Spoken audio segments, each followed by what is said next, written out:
এক তরুণী কুয়ো থেকে জল তুলছিল। ঠিক সেই মুহূর্তে এক পিপাসার্ত যুবক তার কাছে জল চাইলে তরুণী খুশি মনে তাকে জল পান করালো।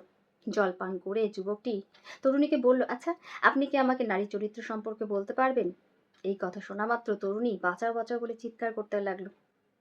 এটা দেখে বিস্ময়ে ভয়ে ভয়ে যুবক তরুণীকে বলল, আপনি এমন করছেন কেন? তরুণী বলল, যাতে আমার চিৎকার শুনে আশেপাশের মানুষজন এখানে আসে আর আপনাকে বেধড়ক মারে। যুবক হাত জোর করে তরুণীর উদ্দেশ্যে বলল, আমি যদি কোনো ভুল করে থাকি আপনি আমাকে ক্ষমা করবেন। আমি আপনাকে একজন সৎ এবং সম্মানিত নারী মনে করেছিলাম। এইবার তরুণী কুয়োর পাশে থাকা কলসির সমস্ত জল গায়ে ঢেলে ফেলল। ইতিমধ্যে কিছু মানুষ এখানে উপস্থিত। তারা তরুণীকে কি হয়েছে জানতে চাইলে তরুণী বলল, আমি কুয়োতে পড়ে গিয়েছিলাম। এই ভালো মানুষটি আমাকে উদ্ধার করেছেন, প্রাণ রক্ষা করেছেন। এই কথা শুনে মানুষজন যুবকটির প্রশংসা করতে লাগলো। কিছু সময় বাদে তারা চলে যেতেই তরুণী যুবকটিকে বলল, কি, এইবার বুঝতে পারলেন তো নারী চরিত্র?